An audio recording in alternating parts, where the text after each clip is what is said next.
Praise the Lord. கர்த்தருடைய நாமத்துக்கு மகிமை உண்டாவதாக. ஆண்டுடைய பிரதான கிருபையினால் கடந்த நாட்களிலே நாம் தொடர்ந்து அந்த சங்கீதங்களின் புஸ்தகம் 34 அதிகாரம் 9வது வசனத்தை தொடர்ந்து நாம் தியானித்து வருகிறோம். அந்த சங்கீதம் 34:9 ஒரு வார்த்தை தான் நாம் சிந்தித்து வருகிறோம். பயந்திருங்கள் என்கிறதான வார்த்தை. இப்ப வாசிக்கிறேன். சங்கீதம் 34:9. கர்த்தருடைய பரிசுத்தவான்களே, அவருக்கு பயந்திருங்கள், அவருக்கு பயந்தவர்களுக்கு குறைவில்லை. இந்த 9வது வசனத்தை வாசிக்கும் போது அங்கு ஆணித்தரமான ஒரு வார்த்தையை பார்க்கிறோம். பயந்திருங்கள் என்று அந்த வார்த்தை சொல்லுகிறது.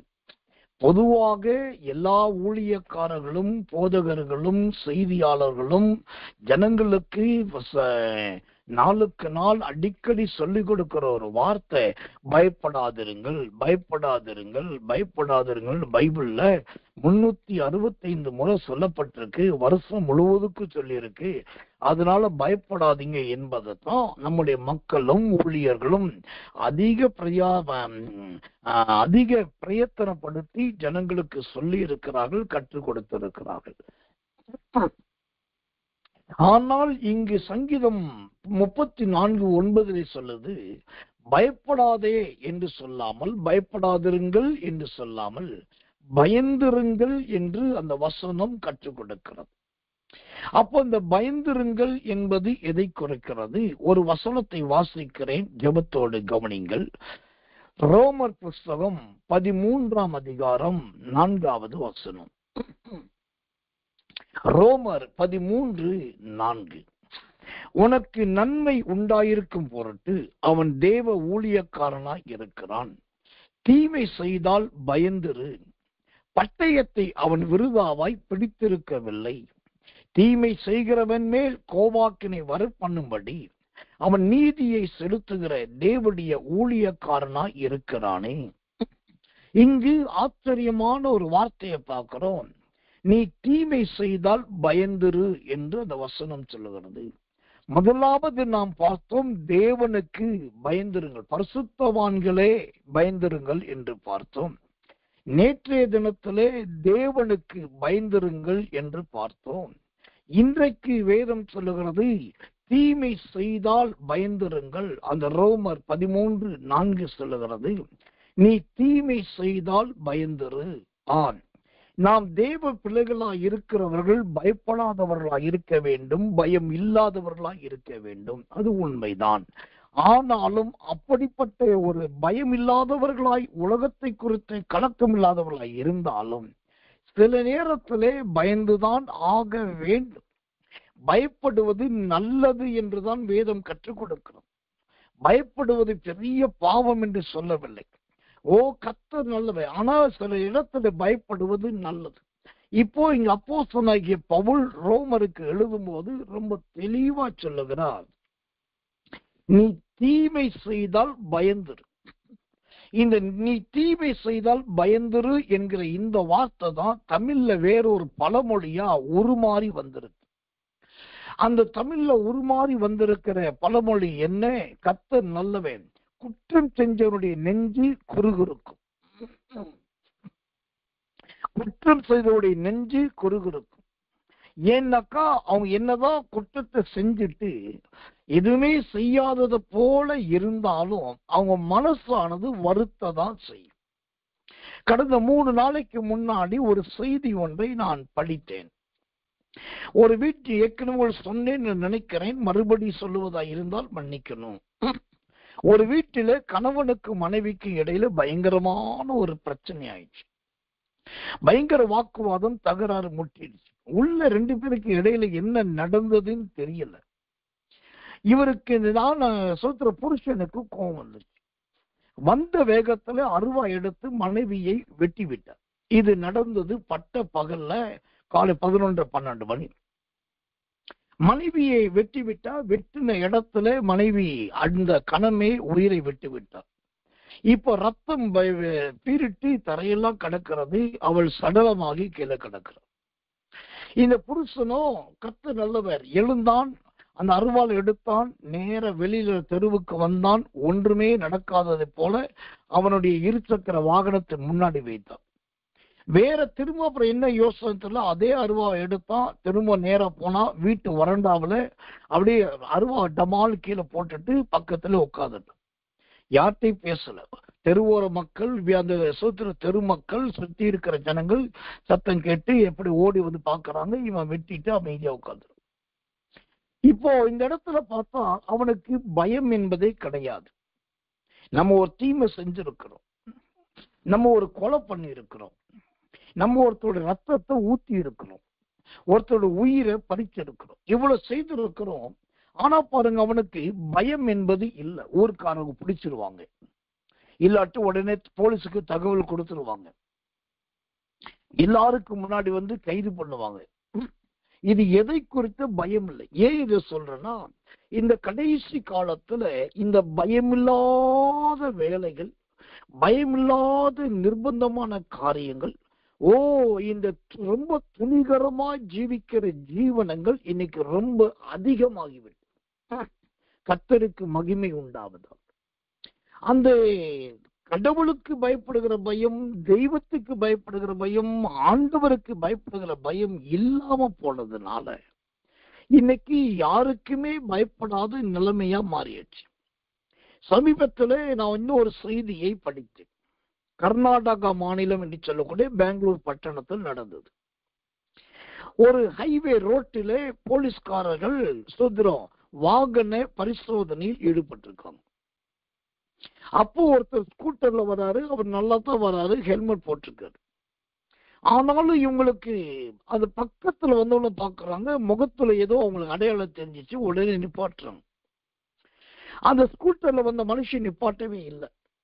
உடனே அங்கிருந்து போலீஸ்காரர், சார் இவன் அந்த மனுஷன் அப்படின்னு கத்துன உடனே இன்னொரு போலீஸ்காரர் ஓடி போய் அந்த ஸ்கூட்டர் ஓட்டிட்டு இருக்கிற மனுஷனை காலை பிடிச்சாக்கா ஓடிட்டு இருக்கிற வண்டி அப்படியே தடுமாறுது, தள்ளாடுது, அங்கங்க சுத்துது. இவர் இந்த போலீஸ்காரை கீழே படுத்து பிடிச்ச காலை விடல.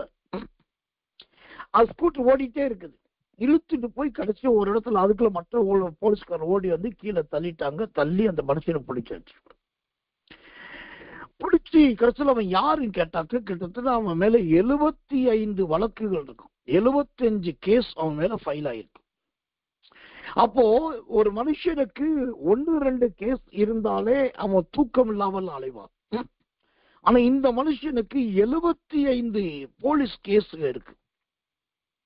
அவ்வளவு இருந்தும் பாருங்க, பயம் இல்லாதவனா, தான் ஒரு தீமை செய்தவன், தான் ஒரு குற்றவாளி, அவன் நம்ம மேல எல்லா போலீஸ் ஸ்டேஷன் கேஸ் இருக்குது, நிறைய கேஸ் இருக்குது, நாளைக்கு ஏதாவது சிக்கல் வந்துடும் பயமே இல்லாம அவன் ரொம்ப சர்வ சாதாரணமா டவுன்ல, சிட்டில, பட்ட பகல்ல, 2 வீலர்ல போறவனும் வரவனும் வந்திருக்கான். இப்ப ஏன் இதை சொல்றேன்னா, இந்த கடைசி காலத்துல இந்த பயமில்லாத வாழ்க்கை என்பது அதிகமாச்சு. அதுக்கு பயமில்லாமல் போனதுக்கு என்ன காரணம்னா, அதுக்கு பவுல் தான் சரியான பதில் சொல்றாரு. இந்த பயம் இல்லாமல் போனதுக்கு என்ன காரணம்? அந்த ரோமர் 13:4 சொல்லுது, நீ தீமை செய்தால் பயந்துரு. அப்படின்னா என்ன அர்த்தம்? இன்னைக்கு நன்மைகள் பெருகினதை விட தீமைகள் அதிகமா பெருகிடுச்சு. தீமை என்பது ஏதோ காட்டிலும் ரோட்டிலும் நடப்பது அல்ல, இன்னைக்கு சர்வ சங்க சபையில நடக்குது. இங்கு தேவ ஜனங்களுடைய வீடுகள்ல நடக்குது. கர்த்தரை ஆராதிக்கிற அல்லது தொழுது கொள்ளுகிற ஸ்தலத்துல நடக்குது. பலவிதமான தீமை. இந்த தீமை அதிகரிக்க அதிகரிக்க அதிகரிக்க கர்த்தர் நல்லவே அங்கு சோத்திர பயம் என்பது இல்லாமல் தீமையோடு தீமையா பழகி பயமற்றவர்களாய் மாறிவிடும். நான் சிறுவனாய் இருக்கும் போது கண்ட ஒரு காட்சி. அப்போ நாங்க ரொம்ப சின்ன பையங்க ஸ்கூலுக்கு போயிட்டு வந்துட்டு இருக்கோம். வந்தாக்கா ஸ்கூல் வர்றதுக்கு முன்னாடி ஒரு பயங்கரமான மழை அடிச்சு பெய்து இருக்கு. ரொம்ப பெரிய மழை பெஞ்சிருக்கிறதுனால போற வழியில ரோடெல்லாம் தண்ணி. அது அந்த காலத்துல நான் சொல்லுவது கிட்டத்தட்ட ஒரு 50 வருடங்கள், கிட்டத்தட்ட 46 47 வருடத்துக்கு முன்னாடி. அப்போ அந்த ரோடெல்லாம் தண்ணி கிட்டத்தட்ட முழங்கால் இடுப்பளவுக்கு நிக்குது. அவன் அதை தாண்டி போயிட்டு இருக்கோம். போற நேரத்துல பார்த்தாக்கா வீட்டுக்கு போறதுக்கு முன்னாடி திரும்ப மழை வந்துச்சு. சட சட சட சடன்னு தண்ணி அப்படியே மழை தூறல் விழுந்துச்சு. இப்போ நிறைய பையங்க என்ன பண்ணிட்டாங்க, தன் கையில இருந்த புத்தக பைய தூக்கி தலையில வச்சுக்கிட்டாங்க. ஏன்னா அந்த காலத்துல எல்லா பிள்ளைகளுக்கும் கட்டாயமான முறையில ஸ்கூல்ல சாப்பாடு சத்துணவு உண்டு. அப்ப எல்லாருடைய பையிலும் கண்டிப்பா ஒரு தட்டு, ஒரு அலுமினிய தட்டோ, ஒரு ஈயத்தட்டோ அல்லது ஒரு சில்வர் தட்டோ ஏதோ ஒரு தட்டு இருக்கும். இப்ப மழை தூர்னவுன்னு நிறைய பையங்க என்ன பண்றாங்க, அந்த பைய தூக்கி தலையில வச்சுட்டாங்க. ஏன்னா மழை தண்ணி தன்மையில படக்கூடாது, அவருடைய பையில பட்டாலும் பரவாயில்ல, உள்ள தட்டு இருக்கு மறைச்சுக்குன்னு சொல்லிட்டு. ஆனா அதுல ஒரு பையன் என்ன பண்ணான் தெரியுமா, அவன் புஸ்தக பைய தூக்கி தலையில வைக்கிறதுக்கு பதில் புஸ்தக பைய அவன் சட்டைய பட்டன் எல்லாம் கழட்டிட்டு அந்த புத்தக பைய சட்டைக்கு உள்ள வச்சுக்கிட்டான். உள்ள வச்சுக்கிட்டு அவனுடைய கழுத்துல இருந்து கீழே அடிவயிறு வரைக்கும் இருக்கிற எல்லா பட்டனையும் போட்டுட்டான். பட்டன் போட்டுட்டா இப்ப புஸ்தக பை வயிற்றுக்குள்ள போயிடுச்சு, உடம்புக்குள்ள போயிடுச்சு. இப்ப 2 கையை வச்சு இறுக்கி அணைச்சுக்கிட்டு குனிஞ்சுக்கிட்டே போறான். அவன் கூட பிறந்த இன்னொரு சகோதரன், அவனும் கூட வர்றான். அவன் விளையாண்டுகிட்டே பைய தூக்கி தலையில வைக்க அப்புறம் தொங்க விட அப்படி போயிட்டு இருக்கான். 2 பேரும் வீட்டுக்கு போனாங்க. போனாக்கா அம்மா வழியில வாசல்னு, மலையில வந்திருக்கியே வாங்கப்பா அப்படின்னு சொல்லி உள்ள எடுத்துட்டு போயிட்டு நான் சொத்துல மார்போட கட்டி அணைச்சி அந்த 2 பேரும் சேலையை வச்சு உடனே அவசரத்துல ஆத்தது தலையை துடைக்கிறாங்க. துடைக்க பார்த்தா ஒரு பையன் கையில பை இருக்குது, அது நல்ல நனைஞ்சி தண்ணியோடு ஈரத்தோடு தொப்பையா இருக்கு. உடனே கேட்ட ஓம் பேகுங்க அப்படின்னு கேட்டேன். அவன் இருங்கம்மா தர அப்படின்னு சொல்லிட்டு சட்டை பட்டனை கழட்டிட்டு அவன் உடம்புக்குள்ள வச்சிருந்த புஸ்தக பைய எடுத்து அம்மாட்ட கொடுக்குறான். பார்த்தா அது நல்ல புது பை மாதிரி காஞ்சி போய் ஒரு புஸ்தகம் எதுவுமே நினையாமல் டேமேஜ் இல்லாம இருக்கு. அப்போ இந்த அம்மா 2 பேருக்கு தலையை துடைச்சிருந்தவங்க பிரமிச்சு போய் சொல்றாங்க, அந்த புஸ்தக பைய உள்ள வச்சு மறைச்சு கொண்டு வந்தா பாருங்க. அவனை பார்த்து சொல்றாங்க, டேய் தம்பி, நீ எதிர்காலத்துல எப்படி வருவேன்றது எனக்கு இப்பயே தெரிஞ்சிருச்சு. உன்னை குறித்து எனக்கு கவலையே கிடையாது, உன்னை குறித்து எனக்கு பயமும் கிடையாது. ஏன்னா நீ வாழ்க்கையில் ரொம்ப நல்லா வருவ, ரொம்ப அறிவா வருவ, மற்றவங்களோட திறமைய வருவ அப்படின்னு பயங்கரமா புகழ்றான். கூட இருக்கிற பையன் கேட்கிறான், அம்மா அவனை பாட்டுக்கு என்னமோ சொல்லிட்டீங்க, நீங்க என்னைய ஒண்ணு சொல்ல. அப்ப அவங்க சொன்னாங்க, அவன் பார் மழை தூருதுன்னு சொன்னோடனே புஸ்தக பைய சட்டையை கலட்டி உள்ள வச்சு புஸ்தகம் நனையக்கூடாது, பள்ளி புஸ்தகம் பாட புஸ்தகம் ரொம்ப சேஃபா கொண்டாந்துருக்கான். நீ புஸ்தக பைய தலையில வச்சு நினைச்சு பையும் நனைஞ்சு தட்டும் நனைஞ்சு உள்ள புஸ்தகம் நனைஞ்சிருக்கு. இதுலயே தெரியுது நீ எந்த அளவுக்கு இன்னும் அனுபவத்துல வரலன்னு சொல்லி. இனிமே நீ அப்படி இருக்காது, இப்படி இருந்தாங்க. அப்ப நல்லா கவனிக்கணும், ஒரே வீடு, ஒரு தாய்க்கு பிறந்த 2 பிள்ளைங்க, 2 பேரும் ஒரு ஸ்கூல்ல படிக்கிறாங்க, 2 பேரும் ஒன்னா போறாங்க, ஒன்னா வர்றாங்க. வீட்டுக்கு வந்து சேரும் போது ஒருவருடைய கிரியை 50 ஆண்டுக்கு பின்னாடி அவன் எப்படி இருப்பான் என்பதை 50 ஆண்டுக்கு முன்னாடியே கற்றுக் கொடுக்கு. இன்னொருத்தோட வாழ்க்கை இளம் வயசுலயே அவன் எப்படி போயிருவான், என்ன செய்திருவான்றத அங்க கற்றுக் கொடுக்கு. வீடு ஒண்ணுதான், தாய் ஒண்ணுதான், பிள்ளைகள் ஒரு பெற்றோர் பிள்ளைகள் தான். ஆனா ஒருவன் தான் படிக்கிற படிப்புக்கு கூட பயந்து, அந்த புஸ்தக பைக்கு கூட பயந்து அதை பாதுகாக்கிறான். இன்னொருத்தர் எந்த பயமும் இல்லாத இருக்கிறான். இன்னைக்கு நிறைய கிறிஸ்தவ சபைகள்ல ஊழியங்கள்ல ஆவிக்குரிய ஜெய உலகத்துல இதுதான். ஒரு கூட்டம் ரொம்ப சின்ன கூணின குறுகின சின்ன கூட்டம் கர்த்தருக்கு பயந்த ஒரு கூட்டமா இருக்குது. தன்னை காத்துக்கொள்ளணும், தன்னுடைய புஸ்தக பையாகிய வேதாகமத்தை காத்துக்கொள்ளணும். புஸ்தக பையில இருக்கிற நிறைய புஸ்தகம் இருக்கு, அறிவியல் இருக்கு, ஜியோகிராபி இருக்கு, மேக்ஸ் இருக்கு, தமிழ் இருக்கு, இங்கிலீஷ் இருக்கு, ஸ்டோரி புக் இருக்கு. இதெல்லாத்தையும் பாதுகாக்கணும்.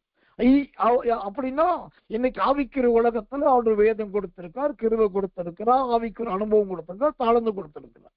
இதெல்லாம் நம்ம பாதுகாக்கணும், கர்த்தருக்காக இருக்கணும் ஒரு கூட்டம் இருக்கு. ஆனா இன்னைக்கு பல பெருங்கூட்டம் எப்படி இருக்குது? மலையை குறித்து கவலை கிடையாது, அல்லது புஸ்தக பைய குறித்து கவலை கிடையாது, உள்ள இருக்கிற புஸ்தகங்களை குறித்து கவலை கிடையாது. கத்தை எப்படியோ போய் சேர்ந்தா போதும், வீட்டுக்கு போனா போதும், வீட்டுக்கு போகாட்டி அம்மா அப்பா தேடுவோம், அதனால போயிடுவோம், போய் சேர்ந்தா இதுதான் ஒரு கூட்டம். இன்னைக்கு ஆண்டவர் கேட்கிறார், இந்த பள்ளி பையங்க 2 பேரை நீங்க யாரா இருக்கீங்க? ஒரு வீடு என்பது ஒரு ஆவிக்கிற உலகத்தை காண்பிக்குது, ஒரு தாய் என்பது நமக்கு ஒரே தேவனை காண்பிக்குது, 2 பிள்ளைகள் என்பது சோத்திரம், ஒருவன் நியாயப்பிரமாணத்தின்படி வாழ்வதை காண்பிக்கிறது, இன்னொருத்தன் கிருபையின் பிரமாணத்தின்படி வாழ்வதை காண்பிக்கிறது, ஒருவன் அபிஷேகத்தோடும் ஒருவன் தேவ ஆவியான நடத்துதல் இல்லாமல் வாழ்வதை காண்பிக்கிறது. அந்த புஸ்தக பை என்பது உங்களுக்கு கொடுக்கப்பட்ட கிருபா வரங்களையும் தாளந்துகளையும் கர்த்தர் கொடுத்த கிருபைகளை பயன்படுத்துவதை குறித்து காண்பிக்கிறது. இப்ப இந்த 2 பேர்ல நீங்க யார்? நேற்றைக்கு பார்த்தோமே, பயந்திருந்தவர்கள், தேவனுக்கு பயந்தவர்கள், உயிரை காப்பாற்று, அப்படி இருக்கீங்களா? இல்ல இன்னைக்கு பார்க்கிறோமே, ரோமர் 13ஆம் அதிகாரம் 4ஆம் வசனம், பயப்படாத, தீமை செய்தால் பயந்துரு. தீமைக்கு கூட பயப்படாத ஒரு கூட்டமா இருக்கீங்களா? கொஞ்சம் யோசிங்க. ஒரு காரியத்தை என் அன்பு ஜனங்களா நீங்க இருக்கிறதுனால நான் கொஞ்சம் வெளிப்படையா பேசுறேன், நீங்க தப்பா எடுத்துக்கிட்டாலும் சரி, இல்லை ஒரு ஊழியக்கார பிரசங்கம் இப்ப வர ஒண்ணு சரி கிடையாதுன்னு சொன்னாலும் சரி, அதையும் நான் மகிழ்ச்சியோடு ஏத்துக்கிறேன். ஒரு காரியத்தை நான் உங்களுக்கு சொல்ல விரும்புறேன். நீங்க தேவனுக்குள் இருக்கிறவர்களா இருந்து, தேவ பிள்ளைகளா இருந்து, உங்களை எல்லாரும் பார்த்தா மதிக்கிறதும், உங்களை பார்த்தா சொத்து மரியாதை கொடுக்கிறதும், நீங்க எதை செய்தாலும் ஆமோதிக்கிறவர்களுமா எல்லாரும் இருக்கிறாங்கன்னா, நீங்க ரொம்ப ஆபத்தான பேர்வழி என்று அர்த்தம். அதுல ரொம்ப முக்கியம், நீங்க ஆபத்தான பேர்வழியோ இல்லையோ, உங்களுக்கு ஒரு ஆபத்து காத்துட்டு இருக்கு. ஏதோ சிக்கல்ல மாட்ட போறீங்க, குழியில போய் விழ போறீங்க, எழுந்திருக்க முடியாத ஆபத்துல அகப்பட போறீங்கன்னு அர்த்தம். ஆனா அதே நேரத்துல உங்களை புஷ் பண்ணுகிறவர்களும், உங்களை குற்றம் சாட்டுகிறவர்களும், இல்லாட்டி உங்களை கனம் பண்ணாதவர்களும், நீங்க நன்மை செய்துமே அதை ரொம்ப பெருசா எடுக்காதவருமா பல இருந்தாக்கா, நீங்க ரொம்ப சேஃபா இருக்கிறீங்க. உங்க லைஃப், உங்க ஃபியூச்சர், உங்களுடைய ஸ்பிரிச்சுவல் லைஃப் எல்லாமே ரொம்ப ஸ்டாண்டர்டா இருக்கும்னு அர்த்தம். நல்லா தெரிந்து கொள்ளணும். ஒரு மரம் அப்படின்னாக்கா அதுல கனி இருந்தாலும் மனிதர்கள் வரணும், கனி இல்லாட்டியும் மனிதர்கள் வரணும். ஏன்னா கனி இருந்தா கல்லெறிஞ்சி பழத்தை கீழே தள்ளி சாப்பிடறதுக்கு வரணும். கனியே இல்லையா, எப்பா வெயில் ஓவரா இருக்குப்பா, கொஞ்சம் மரத்தடி நின்று ஆசுவாசப்பட்டு போகும் சொல்லி அந்த மரத்தோட நிழலுக்காவது வரணும். ஆனா அங்கு கனிக்காகவும் யாரும் வரல, நிழலுக்காகவும் யாரும் வரல, ஆனா மரம் மட்டும் நிக்குது அப்படின்னாக்கா அந்த மரத்தினால ஒருவருக்கும் பிரயோஜனம் கிடையாது. இன்னொரு ரகசியம் தெரிந்து கொள்ளுங்க. நீங்க அந்த பூகோளம் மற்றும் சுத்திரம் அறிவியல் சம்பந்தமான காரியங்களுக்கு நல்லா படிச்சு பார்த்தீங்கன்னா, மனிதர்கள் அண்டுகிற மரத்தை தேடிதான் பறவைகள் வருமா. பறவைகள் அண்டுகிற மரத்தை தேடிதான் மனிதர்கள் போவார்களாம். மனிதர்களே அண்டாத, மனிதர்களே அதிக பயன்படுத்தாத மரத்தை தேடி பறவைகள் போவது கிடையாது. அந்த பறவைகளோ அங்கு மற்ற உயிரினங்களோ அந்த மரத்துல அதிகமா வாசம் பண்ணல அப்படின்னா அந்த மரத்தை தேடி மனிதர்களுமே விரும்புவது கிடையாது, போக மாட்டாங்கன்றது உண்மை. இன்னைக்கு நிறைய பேருடைய ஜீவியோ இப்படி மரமா இருக்குது. பார்க்கிறதுக்கு மரம், வளர்ந்த மரம், தடித்த மரம், கிளையுள்ள மரம், இலையுள்ள மரம், பசுமையான மரம், தனித்திருக்கிற மரம். ஆனால் யாருக்கு பயன்?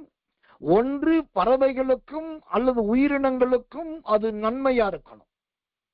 இல்லாவிட்டால் மனிதர்களுக்கு கனி கொடுக்க வேண்டும், குறைந்தபட்ச நிழலாவது கொடுக்க வேண்டும்.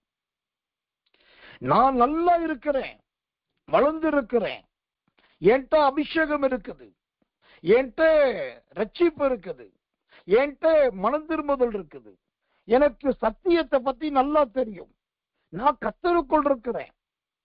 ஆனா நான் யார்கிட்டையும் ஒட்டுறது கிடையாது, யாரும் என்னை ஒட்டவும் கூடாது. வந்தாக்கா என்கிட்ட திருட வருவீங்க, வந்தா என்கிட்ட கொள்ளையடிக்க வருவீங்க, வந்தா என்கிட்ட எடுத்துட்டு போக வந்துருவீங்க அப்படின்னு சொல்லிட்டு யாரையுமே பக்கத்துல விடுறதே கிடையாது. இது நல்ல ஒரு தேவ பிள்ளைகளுக்கு மாதிரி கிடையவே கிடையாது. நீங்க பழைய ஏற்பாட்டிலையும் சரி, குறிப்பாக புதிய ஏற்பாட்டுல மத்தேயுல இருந்து நீங்க சோத்திர ஏறத்தாழ அந்த அப்போஸ்தலர் நடபடிகள் வரைக்கும் நீங்க படிச்சு பாருங்க.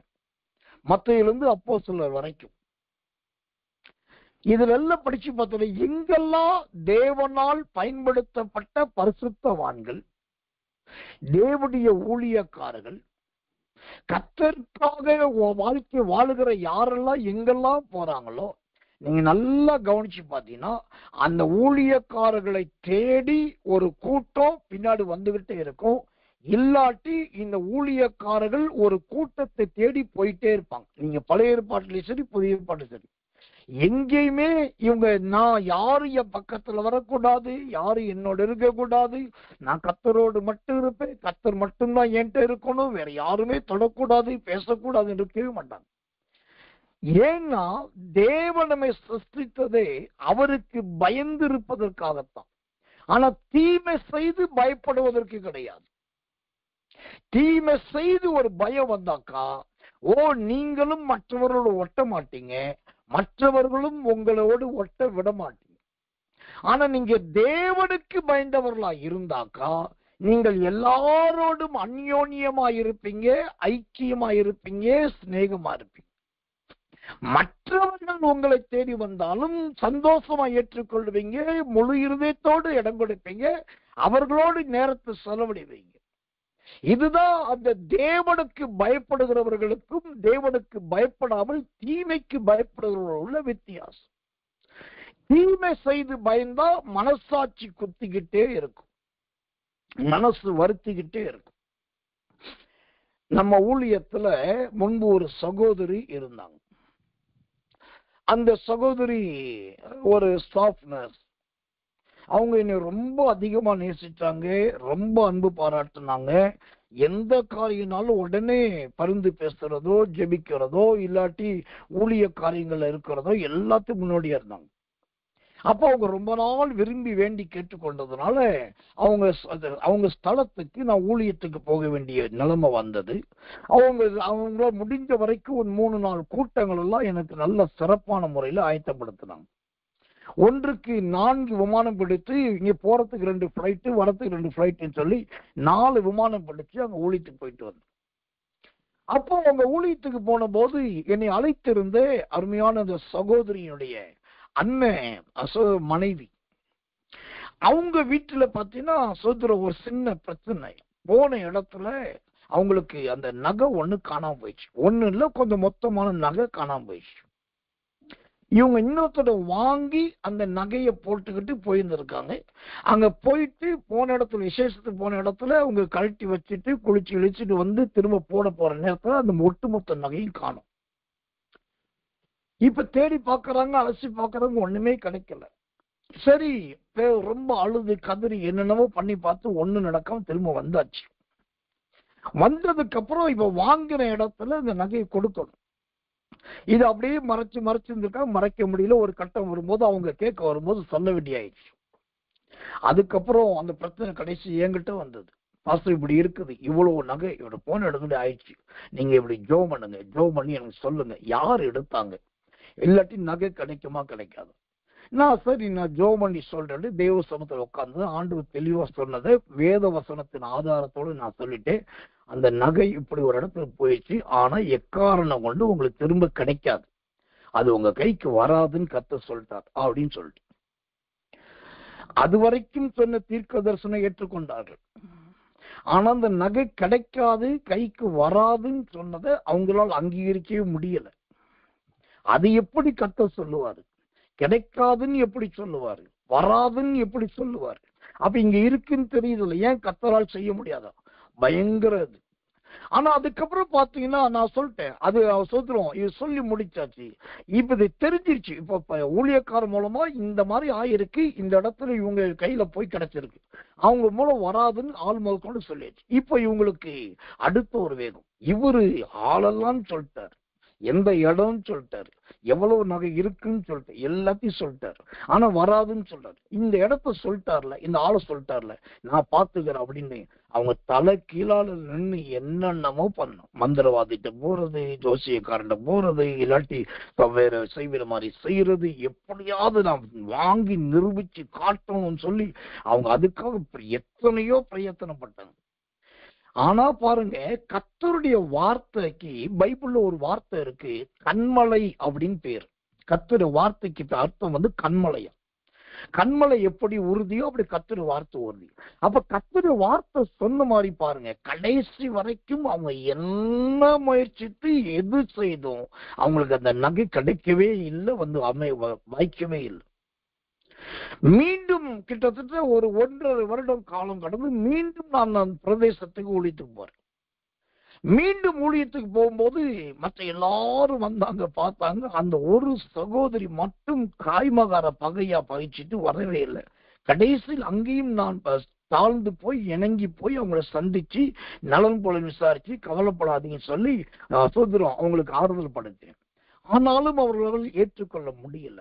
ஆனா அப்போ அவங்க ஒரு காரியத்துக்காக எப்போ பார்த்தாலும் அவர்களுக்கு ஒரு பயம், ஒரு மனசாட்சியில் ஒரு இடரல். சுத்திரம், ஒரு தீமையை செஞ்சாச்சு, இன்னொருத்தவங்கள்ட்ட இவ்வளவு நகையை வாங்கிட்டு போய் வீணா என் மகாபத்தை காட்டணும், என் படாதபத்தை காட்டணும், என்னோட பிரதாபத்தை காமிக்கணும்னு சொல்லி விசேஷத்துக்கு கடனுக்கு வாங்கிட்டு போய் போட்டாங்க. அதுதான் அவங்க செய்த தீமை.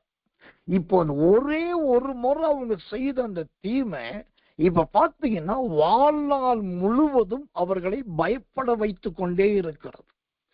இன்னைக்கு வரைக்கும் அவங்களுக்கு அந்த ஒரு ஃபுல் டெலிவரன்ஸ் இல்ல, ஒரு ஃப்ரீ மைண்ட் இல்ல, ஒரு பீஸ் ஆஃப் மைண்ட் இல்ல, ஒரு ஹாப்பினஸ் இல்ல. எப்ப பார்த்தாலும் ஒரு ஊண்டிங்கோடு ஒரு கவலையோட தான் இருக்கிற பாரத்தோடு. ஒரு முறை செய்த தீமை. தீமை என்று சொன்னால் கள்ளக்காதல் வைப்பதும், விபச்சாரம் பண்ணுவதும், கடத்தி கொண்டு போவதும், திருடுவதும், அல்லது கொலை செய்வதும், அல்லது மற்றவர்களை கொல்லுவது மாத்திரம் தீமை அல்ல. தனக்கடாத வழக்கிலே தலையிட்டு தேவையில்லாத காரியத்துல இன்னொருத்தோட பொருள் மேல் மனதை பறக்க விடும்போது அது ஒரு முறை செய்த தீமை தான் வாழ்நாள் முழுவதும் அவர்களை அந்த மனிதர்களுக்கு பயப்பட வைத்து விடுகிறது. அதைத்தான் இங்கு பவுல் அழகா சொல்றாரு, நீ தீமை செய்திருந்தால் பயந்துகிட்டே இரு. நீங்க தீமை செய்யாத வரைக்கும் யாருக்கும் பயப்பட வேண்டியதே இல்லை.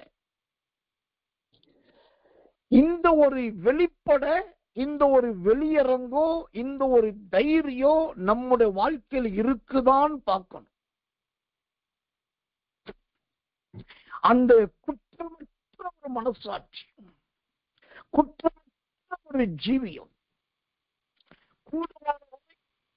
நான் தீமை செய்வதற்கு என் ஆண்டவர் என்னை விடுவதும் இல்லை, என் ஆவிக்குரிய பெற்றோர் எனக்கு கற்றுக் கொடுத்ததும் இல்லை, அதனால நான் தீமை செய்வதும் இல்லை. இந்த தீமை என்பதே என் வாழ்க்கையில் இல்லாததுனால நான் பயப்பட வேண்டிய கட்டாயம் கிடையாது.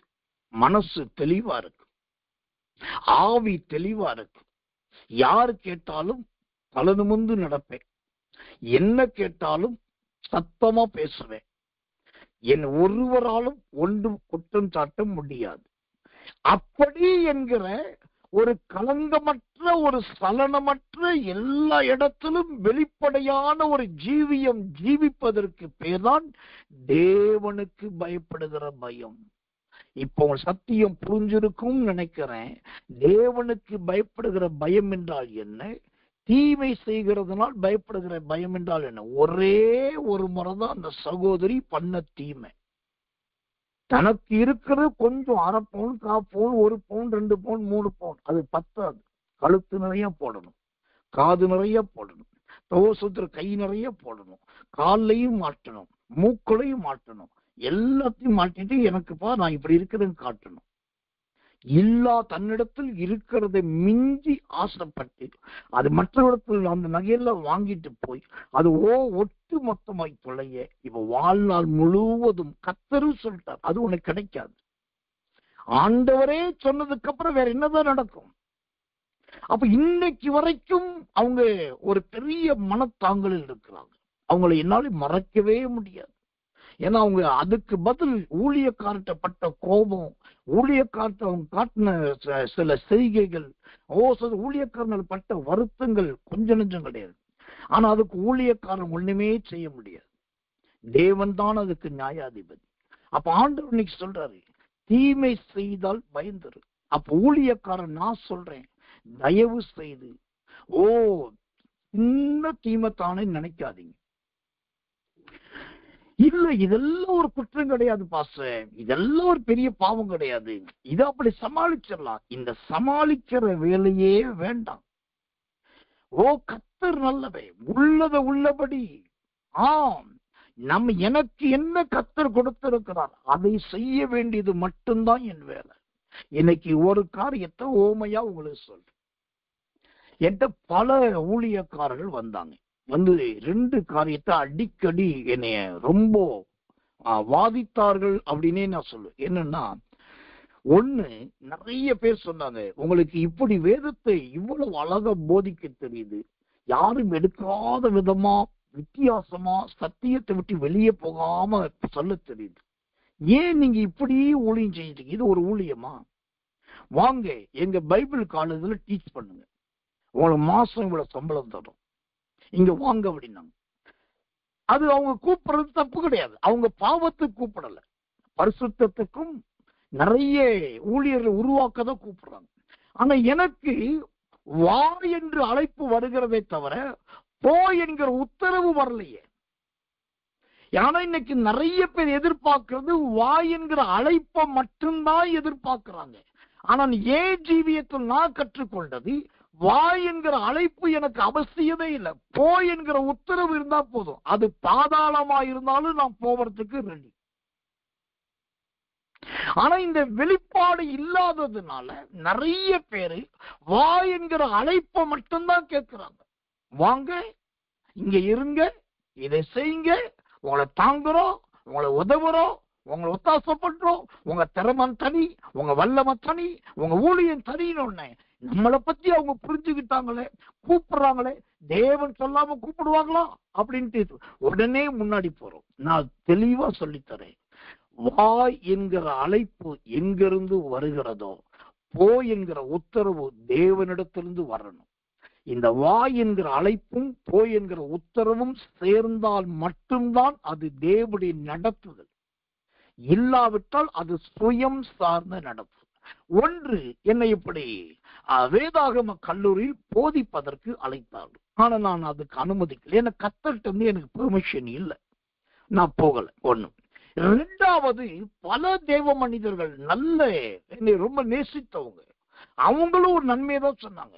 நீங்க ஏன் பாஸ்டர் இப்படி இண்டிபெண்டாவே இருக்கீங்க, ஒரு பர்சனல் மினிஸ்ட்ரியா பண்ணிட்டு இருக்கீங்க, உங்களுக்கு நல்ல கிரேஸ் இருக்குது, டேலண்ட் இருக்குது, கிஃப்ட்ஸ் இருக்குது, ஒரு நல்ல மெச்சூரிட்டி, நிறைய எக்ஸ்பீரியன்ஸ் இருக்குது, நானே ரெக்கமெண்ட் பண்றேன், நல்ல ஒரு ஆர்கனைசேஷன், ஒரு பெரிய ஸ்தாபனத்துல பண்ணுறேன், அங்க உங்களை ஒரு டிஸ்ட்ரிக்ட் பாஸ்டரா போட்டுரும், உங்களுக்கு கீழே ஒரு 35-40 பாஸ்டர்ஸ் இருப்பாங்க, அவங்கள நீங்க அழகா மந்த்லி ஒன்ஸ் கூப்பிட்டோ மற்ற கூட்டங்கள் நடத்தியோ அவங்க நல்ல மோட்டிவேட் பண்ணுங்க. ஓசத்துல நீங்க ஒரு ஸ்தாபனத்துல சேர்ந்துக்கோங்க, அப்போ உங்களுக்கு மாச சம்பளமும் வரும், வீட்டு வாடகையும் வரும், ஓசத்துல மற்ற வண்டிக்கு பெட்ரோல் வந்துடும், உங்களுக்கு வேண்டிய எல்லாம் கிடைச்சிடும். அங்கங்க போகும்போது ஊழியக்காரர் மூலமா காணிக்க வரும், அப்புறம் கன்வென்ஷன் கூப்பிட்டுருவாங்க அந்த ஸ்தாபனத்துல, அது மூலமா வரும். அப்ப ஒரே கல்லுல 5-6 மாங்காய் கிடைக்கும். இப்ப சொல்லுங்க, இதெல்லாம் தீமை சொல்றாங்களா நன்மை சொல்றாங்களா? ஒரு ஸ்தாபனத்துக்கு வாங்கன்னு கூப்பிடுறது தப்பா? கிடையாது. உங்களை மாவட்ட போதகரா போடுறோம்னு சொல்றமே அது தப்பா? கிடையாது. உங்களுக்கு கீழே 40 பாஸ்டர்ஸ் இருப்பாங்கன்னு சொல்றாங்களா? தீமையா? கிடையாது. உங்களுக்கு மாசம் சம்பளம் தரோம்னு சொல்றாங்களே, நல்ல ஒரு ஸ்கேல் தரேன்றாங்களே, அது தப்பா? கிடையாது. அப்புறம் சொல்ற ஸ்பெஷல் ஆஃபரிங் வருது, ஹவுஸ் ரெண்ட் வருது, இதெல்லாம் தப்பா? கிடையாது. இது எதுவுமே தீமை கிடையாது. ஆனா எனக்கு என்னன்னா, அவங்க கூப்பிடுறது உண்மை, பதவி கொடுக்கிறது உண்மை, ஊழியம் கொடுக்கிறது உண்மை, எல்லாம் உண்மை. ஆனா அவங்கள நம்பி நான் வரலையே. என்னை அழைச்சது ஒரு ஸ்தாபனம் கிடையாது, கர்த்தர் அழைச்சார், தேவன் அழைச்சார். அப்ப ஏற்கனவே நான் சொன்னபடி வா என்கிற அன்பின் சிவப்பு கம்பள வரவேற்பு எனக்கு ஆயத்தமா இருந்தது, இப்பயும் ஆயத்தமா இருக்குது. ஆனா போ என்கிற அந்த திறவுகோல் என் கையில இன்னும் கொடுக்கப்படல. அப்புறம் எப்படி போக முடியும்? இப்ப நான் மீறி எனக்கு பொருளாதார நெருக்கடி, என் பிள்ளைகளை பார்க்கணும், மருமக்களை பார்க்கணும், பேரப்பிள்ளைகளை பார்க்கணும், கரங்கொடுக்கு ஊழியத்தை பார்க்கணும், சோதரம் அன்னகர் ஊழியத்தை பார்க்கணும், மாசம் சம்பளம் போகணும், இதெல்லாம் நான் கணக்கு வச்சு ஆண்டவர்கிட்ட சொல்லிட்டு ஏதோ ஒன்று சொல்லிட்டு நான் ஒரு பெரிய இடத்துல போய் சேரலாம். அதுக்கு பல காரணம் சொல்லலாம். ஆனா நிலைச்சு நிக்க முடியுமா? முடியவே முடியாது. ஏன்னா என்னுடைய அழைப்பு மாச சம்பளம், தசவபாகம், இல்லாட்டி சூத்திர வீட்டு வாடகை, பொருளாதாரம், தலைமைத்துவம், மசூத்திர பெரிய ஊழியக்காரர், அதெல்லாம் கிடையாது. என்னுடைய அழைப்பே கர்த்தரை மட்டுமே நம்பி இருப்பது. அவர் கொடுத்தா சாப்பிடுறது, அவர் கொடுக்காட்டி பட்டினியா கடப்பது. பட்டினியா இருக்கும் போதும் யார் வீட்டுக்கும் நுழையாதது, நிறைய இருக்கும் போதும் ஒரு வீட்டுல போய் படுத்துக் கொள்வதும் கிடையாது. எல்லா காலத்திலும் கர்த்தருக்கு பயந்து இருக்கிற அனுபவம். இதனால எனக்கு ஒரு பெரிய கிருபை கிடைக்குது. என்னன்னா, தீமைக்கு நான் விலகுகிறவனாய் இருக்கிறேன். தீமை செஞ்சு நான் பயப்படுகிறவனாய் அல்ல, தீமை செய்யாததுனால கர்த்தருக்கு பயப்படுகிறவனாய் மாற்றுகிறேன். நான் 1991 டிசம்பர் 5ஆம் தேதி எனக்கு கல்யாணம் ஆச்சு.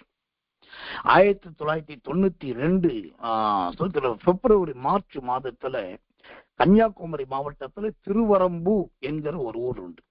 அங்கே சிபிஎஃப் அப்படின்ற ஒரு மிஷனரி ஸ்தாபனம், சிபிஎஃப் கல்வாரி பேப்டிஸ்ட் ஃபவுண்டேஷன், அந்த ஸ்தாபனத்துலதான் முத என்னை ஊழியத்துக்கு எடுத்தாங்க.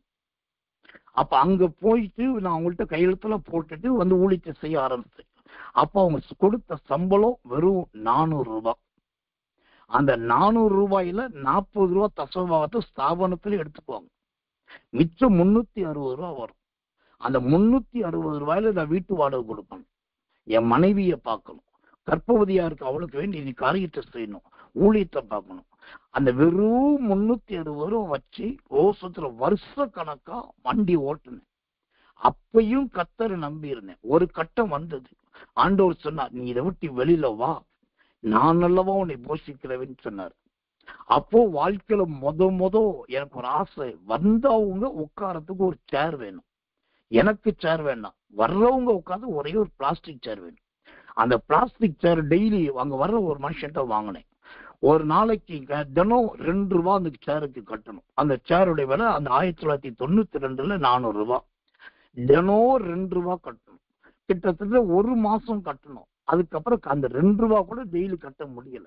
கடைசியில் அந்த 400 ரூபாய் சேருக்கு கிட்டத்தட்ட 3000க்கு மேல ரூபாயை கட்ட ஆரம்பிச்சு. அப்பதான் கர்த்தர் சொன்னார், நீ என்னை நம்பி வான்னார்.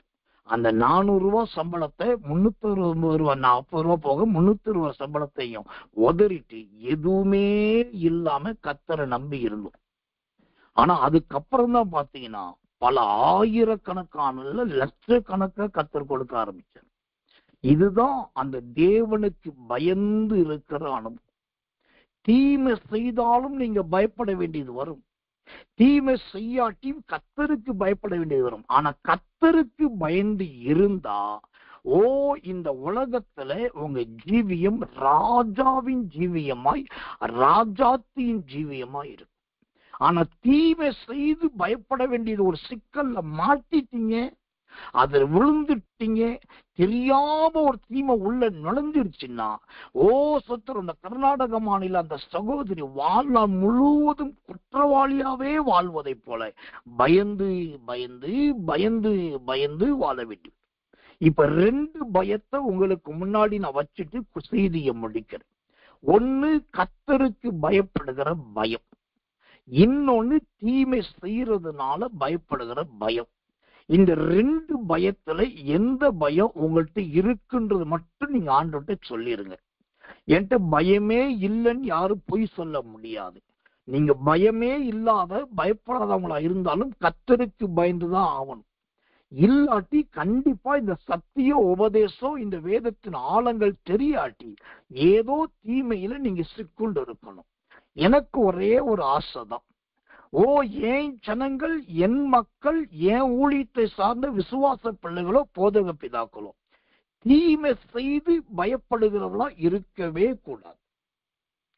அதற்கு அவங்க தரித்திரியத்துல இருந்துட்டு போட்டு, அதுக்கு அவங்க சூத்திரம் குறைவுள்ளவர்களாவே இருக்கட்டும், பஞ்சத்துல கூட அடிபடட்டும், தப்பே கிடையாது. ஆனா தீமை செய்து அதுல ஒரு பயந்தாங்குழிகளாய் பயப்படுகிறவர்களாய் இருந்தா வெளிப்படத்தில் சொல்லப்பட்டபடி அவங்க நரகத்துக்கு தான் போவாங்க, பரலோகத்தை இழந்துருவாங்க. ஆனா கர்த்தருக்கு பயப்படுகிறேன், அந்த சங்கீதம் 34:9 சொல்லி பயந்துருங்கள். அந்த தேவனுக்கு பயப்படுகிற பயம் இருந்துருச்சு அப்படின்னாக்கா நீங்க எந்த நேரத்திலையும் சிங்கம் ஒரு காலம் பின்னடையாது. சிங்கத்துக்கு ஒரு பழக்கம், முன்னாடி வச்ச கால பின்னாடி வைக்காது. அதுதான் சிங்கம். ஆண்டவர் உங்களை சிங்கமா வைக்க விரும்புகிறார். இன்னைக்கு 2 பயப்படுதலை கர்த்தர் வைக்கிறார். 1 தேவனுக்கு பயப்படுதல், 2வது தீமைக்கு பயப்படுதல். தீமைக்கு பயப்படுகிற பயம் இருக்குமானா கர்த்தர் சமூகத்தில் இன்னைக்கு அறிக்கை செய்யுங்க, இந்த பயம் என்னை விட்டு விலகணும், இந்த நிலைமை என்னை விட்டு மாறணும், எந்த தீமைக்கும் நான் பயப்படுகிறேன் அல்லது அடிமைப்பட்டவனா இருக்கவே கூடாது.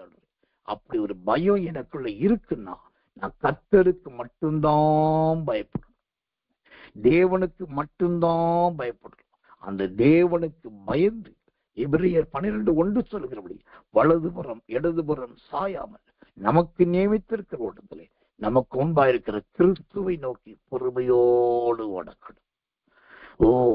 கர்த்தர் நல்லவை. ஆனால் நிறைய தேவ பிள்ளைகள் ஏதோ தீமையில சிக்கிட்டு இருக்கீங்க, ஏதோ தீமையில அகப்பட்டு இருக்கீங்க. அந்த தீமையிலிருந்து கர்த்தர் உங்களை விடுவிக்கணும். உங்களுக்காக நான் பரிந்து பேசுகிறேன், உங்களுக்காக என் தேவனை நோக்கி நான் கைகளை உயர்த்துகிறேன், உங்களுக்காக நான் கண்ணீர் வடிக்கவும், உங்களுக்காக என் ஆண்டுடைய பாத்தில் விழுந்து கிடக்கவும் ஒரு ஊழியக்காரனா நான் ஆயத்தமாயிருக்கிறேன்.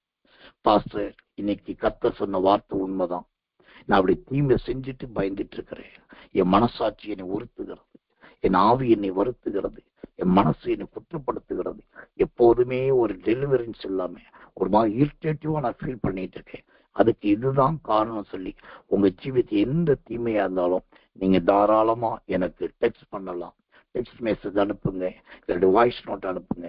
அது பர்சனலா என்கிட்ட தான் இருக்குமே தவிர யாருக்கும் போகாது, எங்கேயுமே லீக் அவுட் ஆகாது.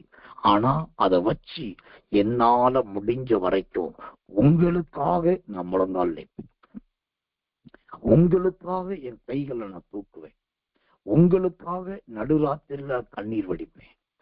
அந்த முழங்கால், அந்த கைகளை தூக்குதல், அந்த உங்களுக்காக வடிக்கிற கண்ணீர் நிச்சயமா உங்களை விடுதலையாகும், நிச்சயமா உங்களை மகிமைப்படுத்தும். இந்த ஊழியத்துல யாருமே தீமைக்கு பயந்தவர்களாய் இருக்கக்கூடாது, தீமை செய்து பயப்படுகிறவர்களா இருக்கக்கூடாது. கர்த்தருக்கு பயப்படுகிற பயத்துலதான் இருக்கணும். அதுதான் நான் விரும்புறேன். அந்த கிருபையை தரும்படி நம்முடைய மனசாட்சியை ஆண்டவருக்குள்ளாய் தூக்கி பிடித்து, இருதயத்துல, சந்துல, பொந்துல, ரத்தத்துல, நாளத்துல, நரம்புல, எலும்புல, வசூத்திர சபையில, தோல்ல, எங்கெல்லாம் எதெல்லாம் ஒளிஞ்சிட்டு இருக்கு எல்லாத்தையும் வெளியே கொண்டு வா. ஒளிஞ்சிட்டு இருக்கு உண்மைதான், ஆனா உங்களுக்கு தெரியாம அங்க உள்ள எதுவுமே ஒளியாது. மற்றவங்களுக்கு தெரியாம ஒளிச்சு வைக்கலாம், ஆனா உங்களுக்கு தெரியாம உங்க இருதயத்துக்குள்ள எதையுமே ஒளிச்சு வைக்க முடியாது. எல்லாத்தையும் தூக்கி வெளியே போடும், எல்லாத்தையும் தூக்கி வெளியே கொண்டு வாங்க. இதுதான் என்னை குத்திக்கிட்டு இருக்கு, இதுதான் என்னை காயப்படுத்திட்டு இருக்கு, இதுதான் என்னை வருத்தப்படுத்திட்டு இருக்கு. எப்பயுமே எனக்கு ஏதோ ஒண்ணு சுத்திரம் சிந்திக்க வச்சுட்டே இருக்கு. என்னால சரியா தூங்க முடியல, இல்லாட்டி இதை நான் பண்ணிட்டேனே என்கிற ஒரு பாவ உணர்வு என்னை பலவந்தப்படுத்தும். நான் இன்னைக்கு இருப்பேன்னா நாளைக்கு சாவேனான்னு தெரியாது. நாளைக்கு நான் செத்தாலும் பரவாயில்ல, இல்லாட்டி என் ஆண்டவர் வந்தாலும் பரவாயில்ல. நான் செத்து மேல போனாலும், இல்லாட்டி ஆண்டவர் வந்து என்னை எடுக்க வந்தாலும், நான் சுத்தமான பாத்திரமா போகணும்.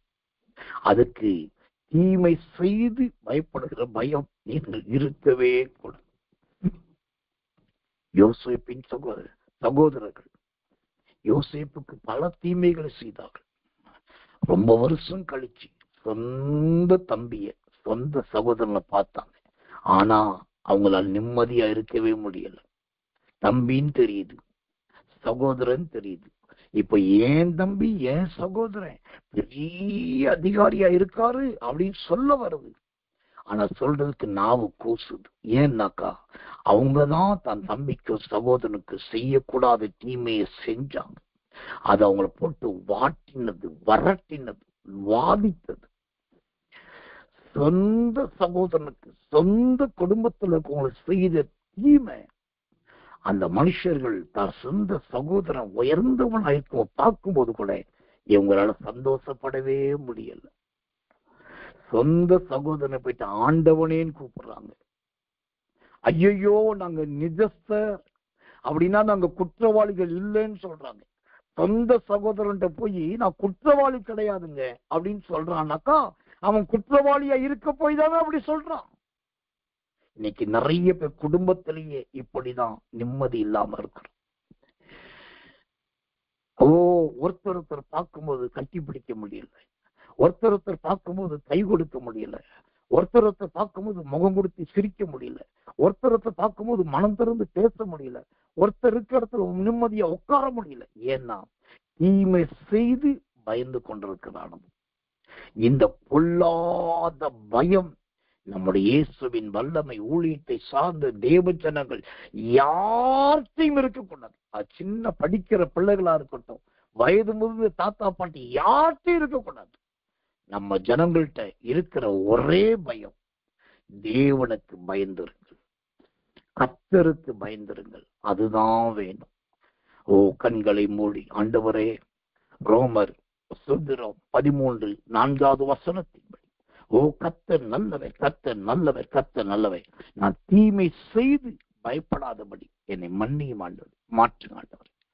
சங்கீதம் 34:9 கர்த்தராகிய உமக்கு பயந்திருக்கு உதவி செய்யும் என்று எல்லாரும் ஒப்பு கொடுத்து கர்த்தரை ஸ்தோத்திரம் பண்ணுவோம். இயேசுவின் நாமத்தினால் நாம் ஜெபிப்போம். அன்புள்ள நல்ல பரம பிதாவே, நல்ல அருமையான இந்த சாயங்காலம் கடந்த ராத்திரி வேளையில் இந்த இரவுக்கு ஒரு ஜெபத்தில் சங்கீதம் 34:9 வைத்து பயந்திருங்கள் என்று தொடர்ந்து பேசி வருகிற தேவன் இன்றைக்கு ரோமர் 13:4 தீமை செய்தால் பயந்திரு என்ற வார்த்தையின்படி செய்யக்கூடாத தீமையை தெரியாம செஞ்சுட்டு பயந்து பயந்து வாழுகிற குற்ற மனசாட்சியோடு ஜீவிக்கிற ஜீவியம் என் அன்பு ஜனங்களை விட்டு மாறுவதாக. அறியாமல், அறிந்து அல்லது மற்றவருடைய கட்டாயத்தின் பேரில் இவங்க எந்த தீமை செய்திருந்தாலும் ஊழியக்காரனாகி நான் இவர்களுக்காக என் கைகளை பரத்துக்கு நேராய் உயர்த்துகிறேன். இவர்களுக்காக என் முழங்கால்களை இந்த பூமியிலே ஊன்றுகிறேன். இவர்களுக்காக என் கண்களை கண்ணீர் சொரிய ஒப்பு கொடுக்கிறேன். என் ஜனங்களை மீட்டுவிடும், என் ஜனங்களை விடுதலையாக்கும், என் ஜனங்களை தப்புவையும், என் ஜனங்கள் குற்றமுற்றவர்களாய் குற்றம் உள்ளவர்களாய் அல்ல, குற்றம் அற்றவர்களாய் தேவனுக்கு பயப்படுகிறவர்களாய் மனிதர்களுக்குள்ளாய் சிங்கமாய் இருக்கிறவர்களாய் மாற்றுவீராக. ஆண்டவரே, இந்த சத்தியம் உங்களுடைய பிள்ளைகளை சத்தியத்துக்கு நேராய் நடத்தும், கர்த்தருக்கு நேராய் நடத்தும். இதை திரும்ப திரும்ப திரும்ப போட்டு கேட்டு தன்னுடைய ஜீவியம் இப்படியாய் மாற ஒப்பு கொடுக்க உதவி செய்யும். இரவில் உடைய பிள்ளைகளுக்கு நல்ல நித்திரை தாரும். நாளைக்கு அதிகாலை ஜெபத்தில் வந்து கிருபையுள்ள தீர்க்க தரிசனம், நல்ல அபிஷேகம், நல்ல வெளிப்பாடு எல்லாவற்றையும் பெற்றுக்கொள்ள உதவி செய்யும். தாழ்த்தி ஒப்புவிக்கிறோம். இயேசுவின் ரத்தம் செய்யும். இயேசுவின் நாமத்தில் ஜெபிக்கிறோம். ஜெபம் கேளு ஜீவனுள்ள நல்ல பிதாவே. ஆமென், ஆமென், ஆமென்.